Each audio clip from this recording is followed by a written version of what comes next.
I am. Thank you for waiting. All right. Back in session now, it's 10:37, and we'll move on to item G1, discussion action resolution number 1/2627, Open Meetings Act. Thank you, Mayor Pro Tem, Commissioners. This is our first resolution that we bring to you guys every year, at our first meeting of the fiscal year. This resolution mirrors our Open Meetings Act. Kept it the same on paragraph 1 and our second meetings at 4 p.m. So you guys can have a discussion on if you want to leave it to how we have it right now. And I'll stand for Concerns, questions, comments? I think that we should move on the meetings, both of them at 9 o'clock for consistency's sake. And because we tried for the past 6 months having a 4 o'clock meeting, wanting to increase public comment, and I don't think we saw that increase. So I think we should move it back to where they're both at 9 o'clock each month. Okay. Comments? Any other feelings? I know Inga wants to sleep in, but you have Tuesdays. You can sleep in on Tuesday. But it's okay. No, fine. Yeah, but we have some public comment on both meetings again. yeah. Yes. Okay, good. Yeah, we have it right I like the format of having one business meeting and one regular open meeting where we have everything. So I think that does expedite the second meeting of the month after a little bit. I know that we're sure in the mornings than we are in the afternoons, speaking for myself anyway. It makes that, and I know that sometimes we keep the staff in late, and after a full day, that kind of tires things out. And if we have a slow meeting, we have to keep people from out of town here. That might cause some issues from time to time. So going back to a 9 o'clock in the morning meeting, I think has its benefits. It doesn't take care of everything, but I think it might be better for this body if we decided to do that. That's my opinion. You guys are concurs? Great. If not, let's hear something different. No, I'm comfortable with that. Yeah. What about it? I'm fine. Any other changes other than the 9 a.m. meeting? We go down to one meeting a month. Yeah, unfortunately. No, no. I know. I think this is. I've tried, believe me. Anything else? All right, I'll entertain a motion then. I will make a motion to approve resolution number 1/2627, the Open Meetings Act resolution with the change of moving the second meeting to 9 a.m. consistent with the first as it said. I'll second that. Honorable Chescoin, Aye. Honorable Ralph Eshler, Aye. Honorable Destiny Mitchell, Aye. Honorable Ingo Hopner. Okay, carries. All right. Move on to item G4 now, discussion action resolution number 3/2627, abatement of dangerous structures at 825 Morgan Street. No. Good morning, Mayor Pro Tem and Commissioners. Mr. Mayor, I would like to recuse myself from this proximity to my family's property. Okay. Thank you, sir.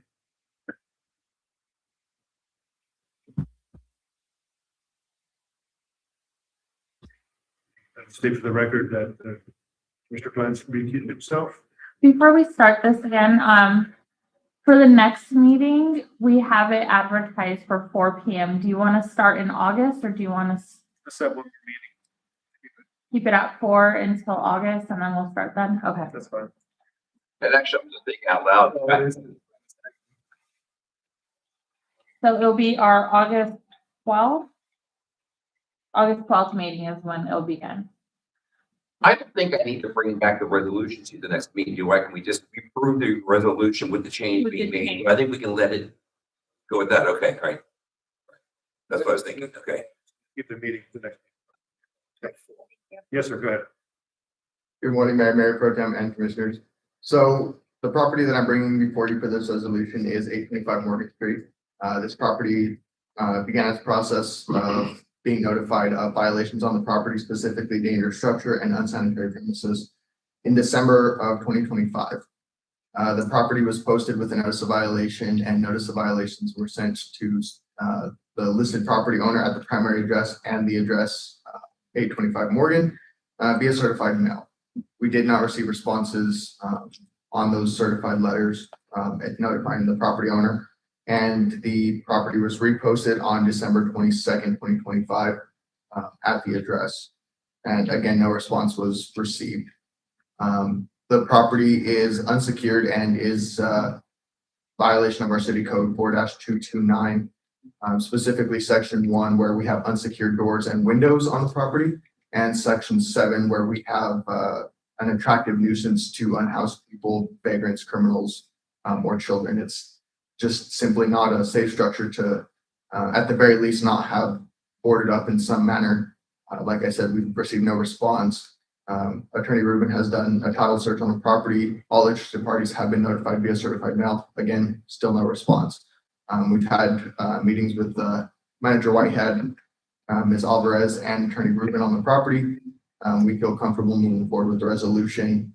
Once resolution is passed, if it should be passed, all interested parties from the title search and listed property owners from the Sierra County Tax Assessor website will be notified and served with that notice, hopefully to continue to try to gain a response. And if we don't gain a response within a given time frame, then we'll move forward on the resolution if it should be passed today. And what does it mean to move forward on the resolution? Is that to us to this small? To pass the resolution. To pass the If resolution. we pass the resolution, then if we go through the process of moratorium, we would demolish the building. Okay. And then, again, it was all in the resolution, but then we would then put a lien on the property for the reasonable cost of the demolition for the removal of the debris.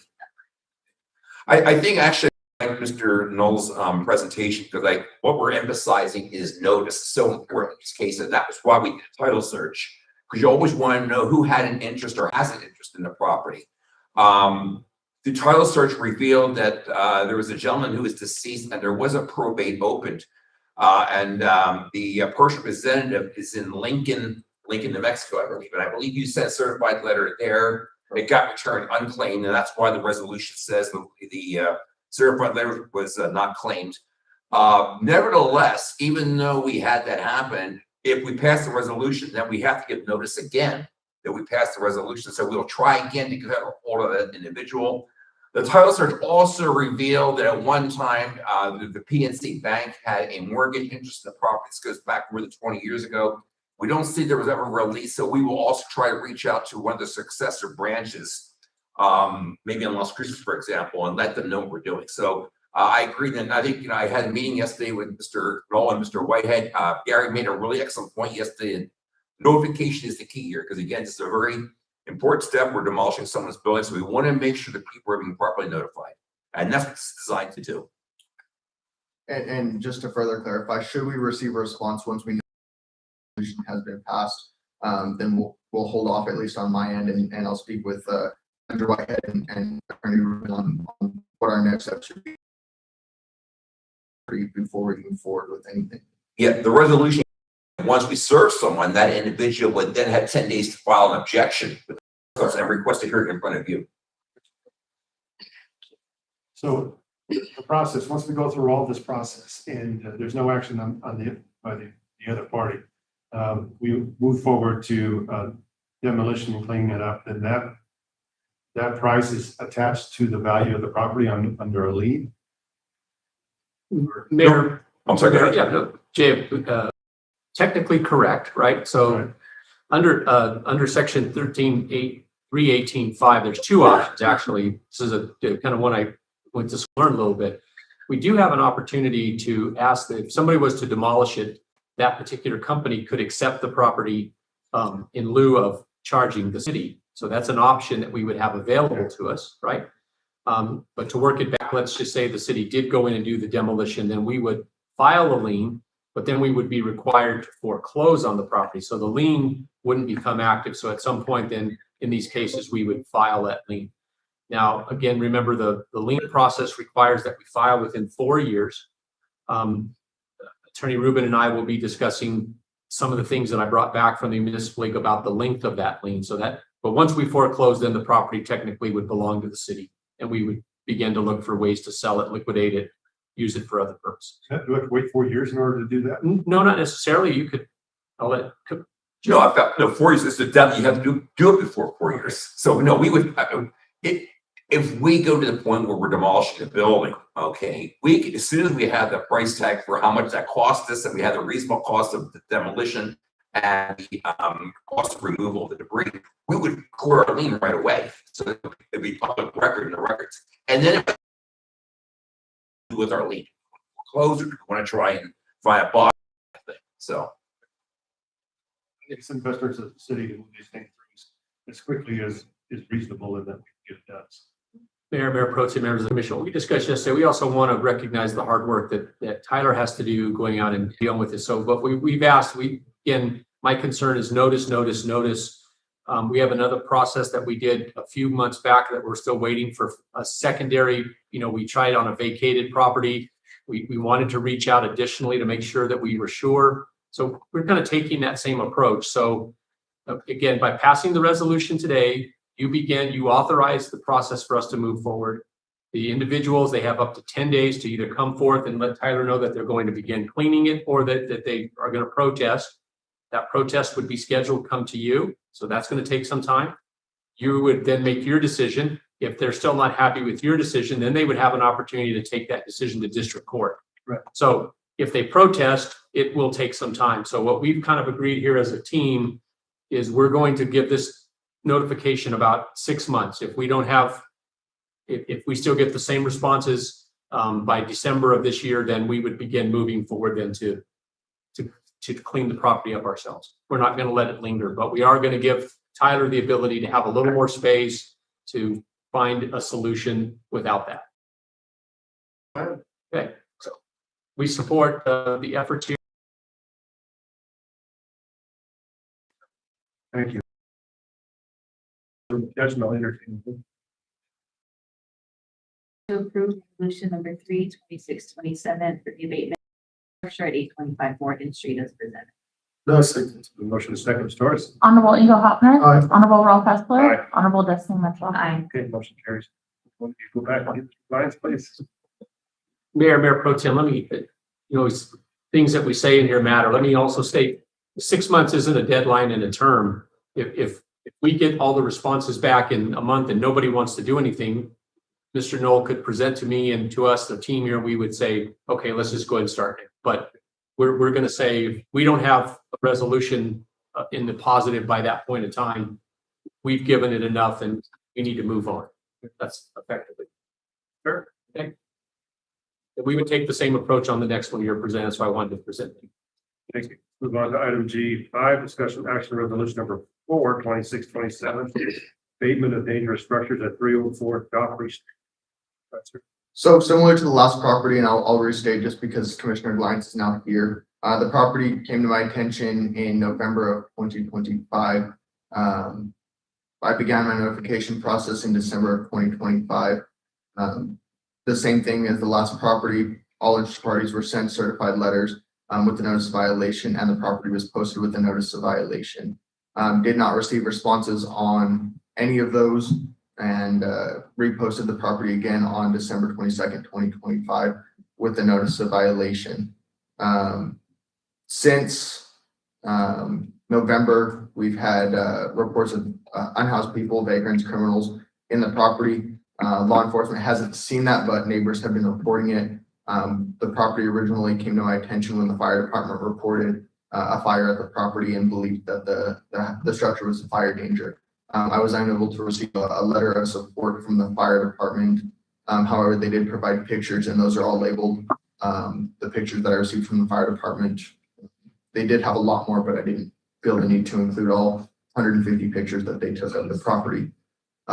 So those are just the main ones that they took, basically documenting what they believed was concerns on their part. Again, no responses have been received on my certified letters. A title search was conducted by Attorney Rubin.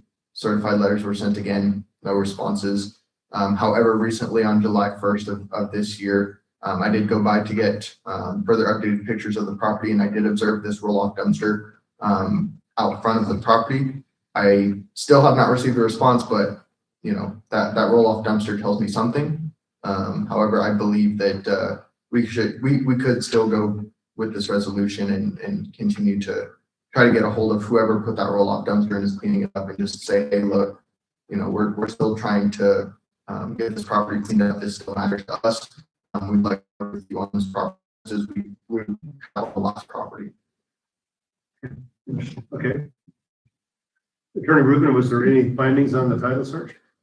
There is an estate, and I believe what Mr. Knoll was referring to, he sent these letters to, I think, the beneficiaries of the decedent. That's what we're talking about. And they're the ones who have not responded to you. Correct. And for Commissioner Glenn's benefit, what I discussed during the last matter was that notifications are always the key here. That's why we do a title search to see who had an interest in the property. We give notice to whoever the title search reveals to have had an interest. And after the resolution is passed, we're still not done with the notification process. As the resolution points out, we would still have to give notice to the interested party of the resolution, and they would have 10 days to file an objection if they wish to, and bring request for hearing in front of you. Thank you. Mayor Pro Tem, members of the commission, I want to point out two items in this. If you take a look at the pictures, I think, I don't have them in order, but there's a picture of the door that shows, go up one more, you're almost there. That shows the posting of the nuisance structure, and then the notice that you see at the bottom, the white paper, which is the notice. And if you scroll to the next picture, you can see that the notice has been removed from the door. So again, that would give us some indication that somebody did receive the information.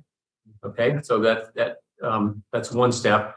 And then if you go to the dumpster that's on the site, again, by passing the resolution today, it opens the door for Mr. Knoll to then, for the property owner to have 10 days to begin abatement. So in this case, if they've started abatement and they can verify with Mr. Knoll that they've started the process and they're going to take care of it, then he has actions that he can deal with under the resolution and the terms, right? They could either come to us, or he could agree that he could provide them with some window of opportunity, get it cleaned in this period of time, and I'll go back to the commission. And so he would have the opportunity. So you wouldn't be changing any of the process just by the fact that somebody has started to clean it. It would be consistent within the process. We would, hopefully, if you sent the resolution, somebody would say, I'm going to clean the property, and take and understand your action. So by doing so today, you would not hinder or change the process that may ultimately end up needing to happen.